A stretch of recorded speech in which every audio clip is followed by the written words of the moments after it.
I'm without a doubt an alcoholic and an addict. Barry said something earlier about, not giving up. I'm just over 2 years clean. It's took me 8 years to get this far. My recovery looks different than Barry's. My recovery looks different than Jamie's. My recovery looks different than Magellan's. It's just, you gotta find what works for you. And that's the main thing. Let's see. I have a sponsor. He has sponsors. I have sponsees. I've worked at 12 Steps at Alcoholics Anonymous that I work daily. I also try to incorporate the principles into my life. Let's see. I'm going to start from the beginning. So, I don't think you'll mind me telling this. My dad was not always the man that he is now. When I was growing up, my dad used to like to smoke and drink a little bit on the weekends. And growing up, I liked that party atmosphere. Every Friday and Saturday night we was at our friend's house, or their friends were at our house, and I loved that. Which, when you're young, you don't really know what's going on until you hit your teens, and then you're like, oh, okay. And yeah, that's what's going on. And I'll never forget the boy down the street. He came in my house. It was a Saturday morning. He said, I know your house smells real funny, bro. I was like, okay. Well, come to find out, Dad was smoking some stuff. So we went looking for it. And that was the first time I got high, and I was 10 years old. I snorted my first pain pill when I was 13. And by the time I was 19, I was a full-fledged functioning addict that just graduated high school. I'll get there. Also being young, I have an older brother, his name's Bill as well. Bill's 8 years older than me, and he always had a host of friends, and they were always at the house, or they was always going to do something. I wanted to be like Brother Bill. I wanted to be cool. As I grew up, I learned, I found out that I love music. What they say about, what else comes with drugs and rock and roll. You know what I mean? That's what life was about for a long time.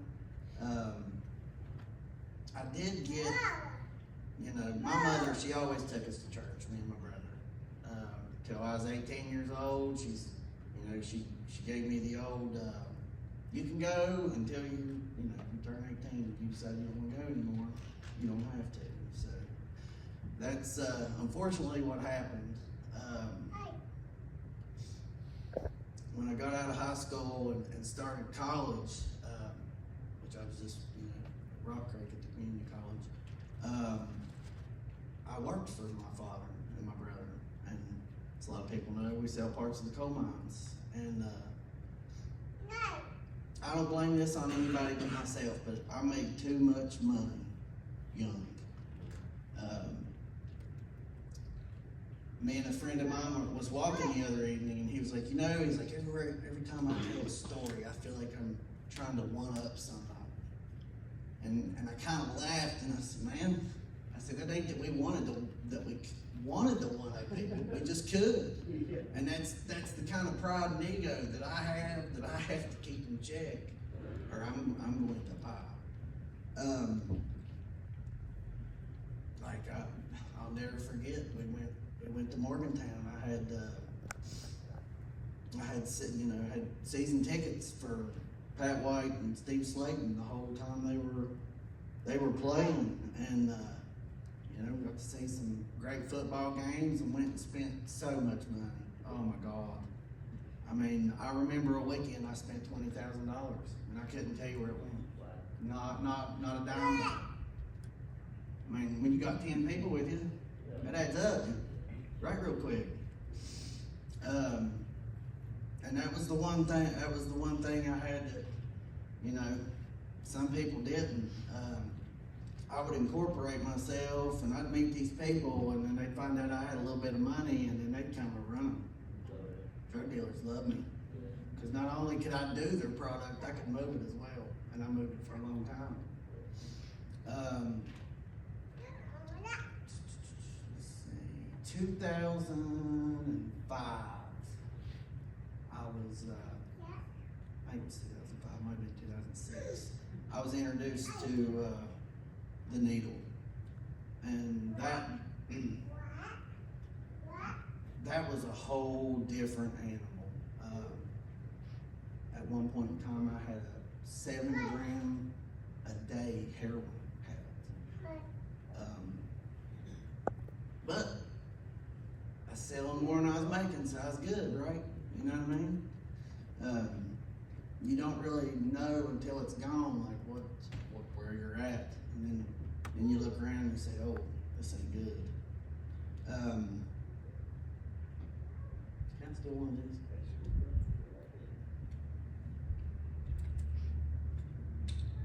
Jake is asking why I go through 2 or 3 bottles of water every Monday and now you know why.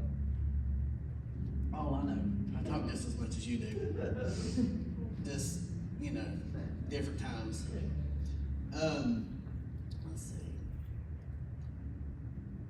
2006. Yeah, I was introduced to the needle. I spent a good 10 years on that. Everything I touched, whether it was heroin, meth, whatever, I done it in a needle. Probably 2015, I had to leave Mullins machine because there was a downturn of coal. People weren't buying parts like they used to, and I had to find another income, and that's probably where the worst of it that I got was the worst of it.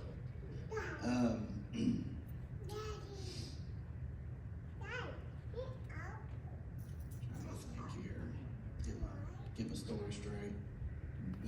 I had a week to prepare for this, but then you get all this stuff in your head and then you get up here and you forget. Yep. Probably 2017 was the beginning of the end. I tried to quit dealing and quit doing as much and, quit trying to, be as high as I was. I was trying to quit, but I didn't know what it looked like. I had a friend call me on a Friday night, and we worked together at that point in time. And he called me and he said, "Hey, I need to meet you." I said, "Okay." He said, "Give me a little bit. I'll come meet you." And I'll never forget. I had a bad feeling the whole time before I met him. Just this gut, something bad is about to happen. And I don't know what came over me, but I met him and I was like, "Dude, look, I know how you are." I said, "I know you're going to do some of this and then you're going to try to get some of your money back." I was like, "Please do not do that." We had a whole hour-long conversation. I was like, "Please don't do what you normally do." Well, I go home. I wake up to my next door neighbor beating on my parents. We had a big window downstairs at that house, and he's beating on the window. Rhino, get up, I need to talk to you." So I opened the garage door, and I was talking to him. I was like, "What's going on?" He said, "He's dead. And I said, "Who's dead?" He told me his name, and I was like, "Man, I don't know who you're talking about." And he's like, "My buddy." And then he told me his name, and I said, "Oh, okay." I said, "Well, who is he with?" And he told me their names. I said, "Go home, shut the door." I said, "And don't say nothing until you see my car pull back in the driveway." At that point in time, I had a really fast car, really fast, ridiculous car. It usually took me 35, 40 minutes to drive to this guy's house. I made it to his house in 13 minutes. And I beat on the door, and he thought I was the police. I got a gun to my head when he opened the door. I said, "What did I tell you not to do last night?" I said, "So-and-so that was with so-and-so was found dead this morning." I said, "No, someone to that dude." I said, "We're going to jail, bro. We're getting ready to go down for murder." Because at that point in time, in the state of West Virginia, if they caught you selling it, somebody died, you was going to jail. All they had to do was look at his phone. They'd seen the conversation. Not specifically what and what, but they would have known that he messaged me for it. Right. So that was the beginning of the end. I tried the whole relocation thing. I moved all the way across the country to Nevada. Didn't work, because you know, you take yourself wherever you go. And sure enough, I wasn't there 3 days, and I found the dude that runs the whole town. My very good friend that I talk about a lot, his name's Jeremy Dingus. I lived with him out there, and his brother, his family. And I stayed out there for about 6 months. Even while I was out there, I got a phone call from a state trooper wanting to know who, what, where, when, and why about that night. I said, I don't know what you're talking about. I wasn't there. I ain't been in West Virginia in a month. I don't know what you're talking about. I thought, oh my God, I'm going to jail. I'm going to jail for murder. Here we go. By the grace of God, it never came. And I told my buddy that I had sold that to. I was like, look, man, you give me up, I get it. Like, I get it. He said, no. He said, no, this is on me. He said, you told me not to. You begged me not to. And I did. I begged him for a long time that night to not do it. But anyway, I come, like I said, I went out to Nevada, and I took myself with me. It wasn't good out there. It's almost like there's more drugs out there. Oh yeah, yeah. There was, you know, stuff we don't have there, so it was a little bit worse. So after 6 months, I packed what little bit I have left and get my little 2-wheel drive Ranger, and I truck it back home. And I had met somebody while I was out in Nevada, and not that we got married, but she kind of changed my life to the point that I knew I wanted better, but I didn't know what that looked like either. So that point in time, like, I was done. I was done, but I didn't know what to do, and I didn't know what it looked like. And, you know, everybody's on Suboxone. Tried that for a while. Tried that for 6 years. And still, like, becoming slave to something being my master was just not, I didn't like it. When I come home from Nevada, I got 2 DUIs within a month and a half. So I went to treatment. And we were going to these meetings, and I see an old friend of mine. He's got some time sober. And I run up to him, and I said, hey, I said, please be my sponsor. I said, for the love of God, I don't know what I'm doing. And he said, okay. And he said, I hope you're ready to chase this like you chase that doe. Well, here's the thing. I wasn't quite ready yet. It wasn't, but let's see. My birthday's June 3rd. On June 4th of 2023, my whole entire family was at Southridge at Texas Roadhouse eating for my birthday. And my son is like, as we're eating, he's getting tired, and you know, Mom and Dad need to go to Walmart. I said, well, I'll take him home, and I'll take your ride. You just take my ride, go to Walmart, we'll move home. Okay. Couldn't tell you what happened for the life of me. I never touched nothing. I took my medicine that day, hadn't smoked nothing, hadn't injected nothing, hadn't snorted nothing, and I get a third DUI. Well, this time it's felony DUI with child neglect that could result in death or whatever. So I already had a pretty good record of misdemeanors of all the simple possessions I'd ever had. Like the DA for Lincoln County looked at me. He said, what are you gonna do? I said, I know exactly what I'm gonna do if you let me. I said, please let me go get sober, because I was still on the Subutex. I said, I don't care what you do. I said, I don't care if you throw me in jail. I said, I want my son back. I said, I want to get sober. He said, okay. He said, what's that look like? I said, I'll be in a detox tomorrow because of the resources that I had at that point in time. And he said, well, what about after that? He said, because we both know 28 days ain't going to get it. I said, I will go find the longest, the hardest, the most. I said, I'll get a recovery point if I got to. Which had none been talked about.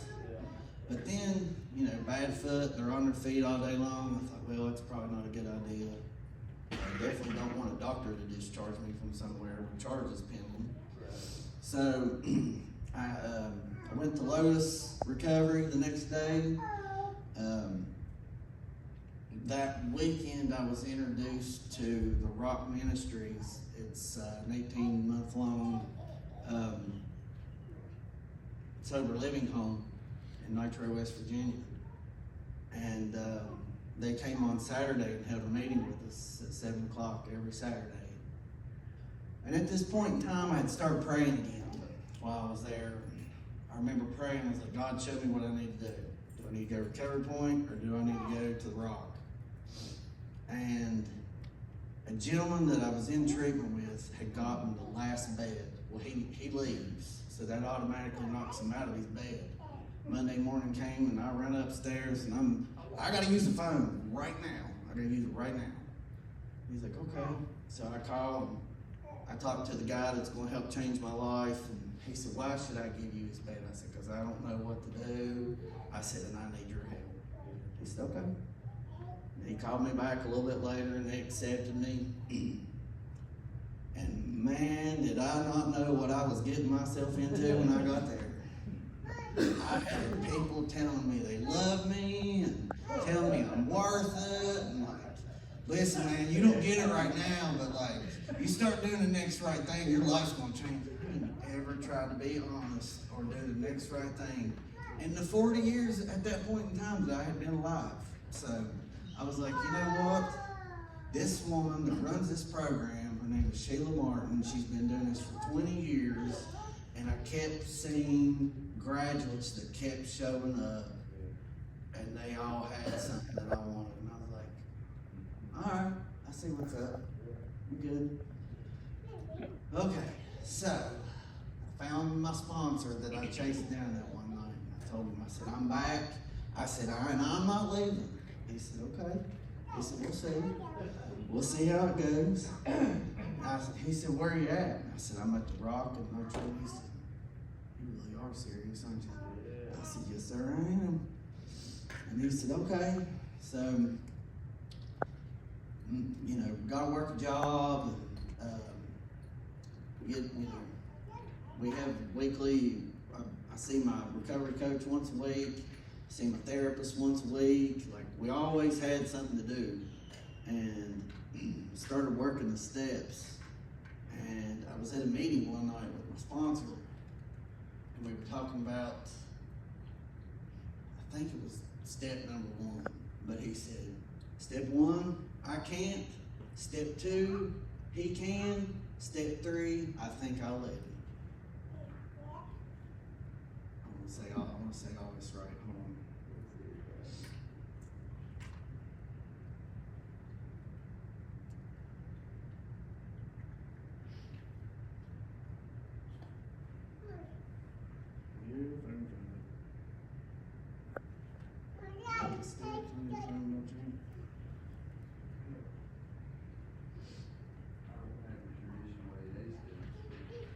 Anything, I can make any card. There's a bell in there, that's what I'm looking for. Okay.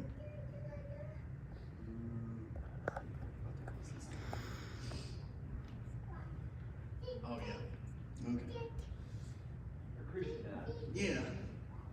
1, we admitted we were powerless over drugs and alcohol, and that our lives become completely unmanageable. I came to believe that a power greater than ourselves could restore us to sanity. That's 2. You came. Step 3, made the decision to turn our will and our lives over to the care of God as we understood. I think I let him.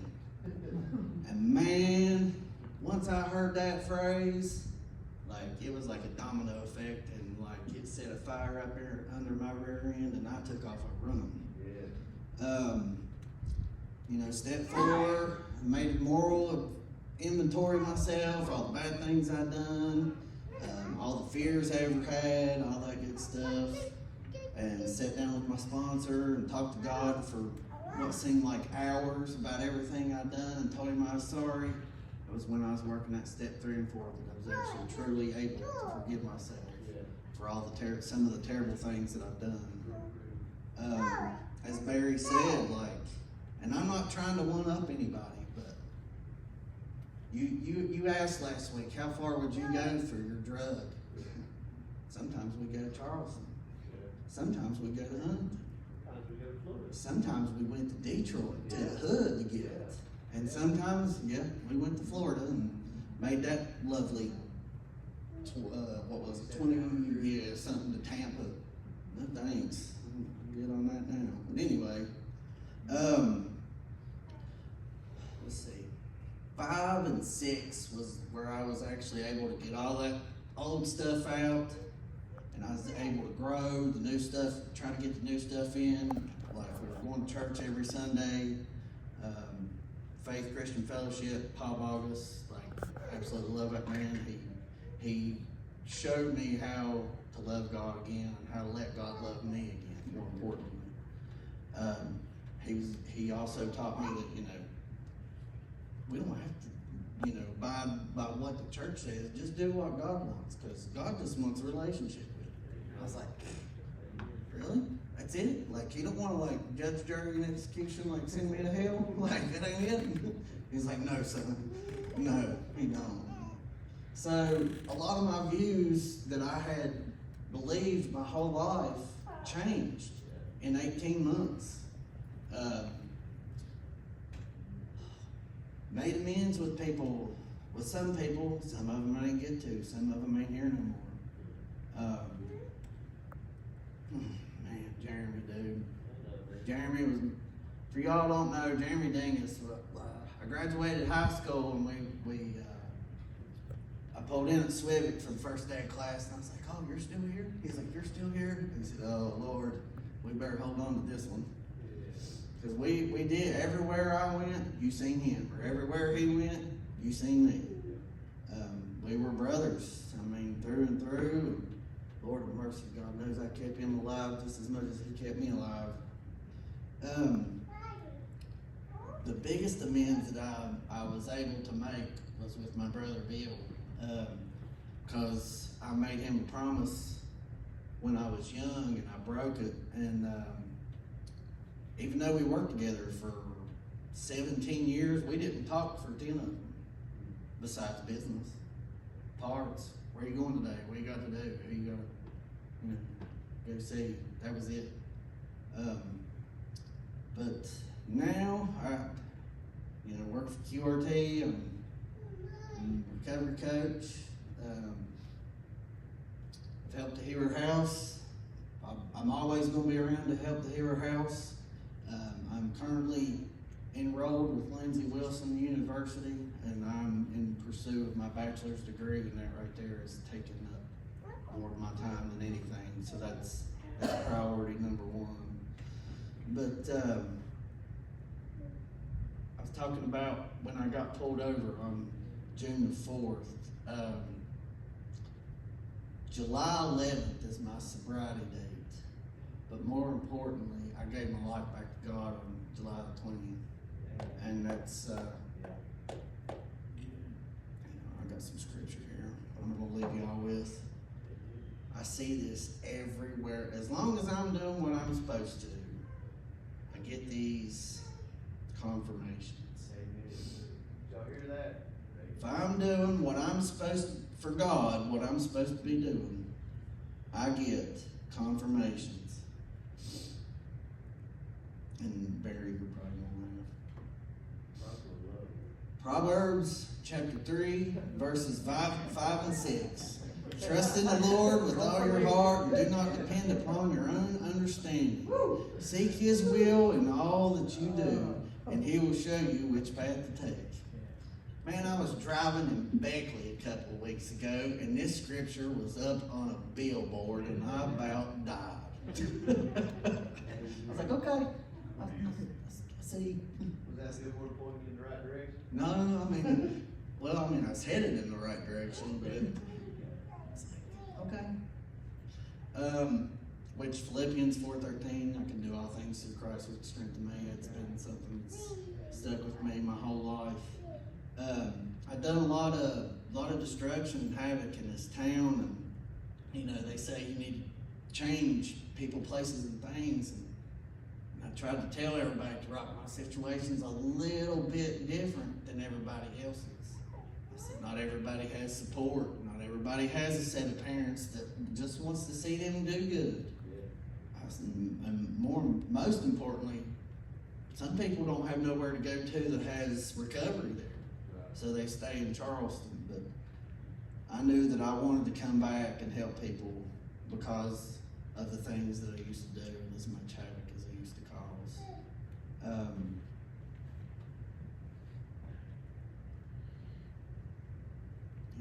Glad to have you, brother. I appreciate you having me. It's been an honor and a privilege, man. Is that it, Mr. Lover? Huh? I said, is that it, Mr. Lover? That's it.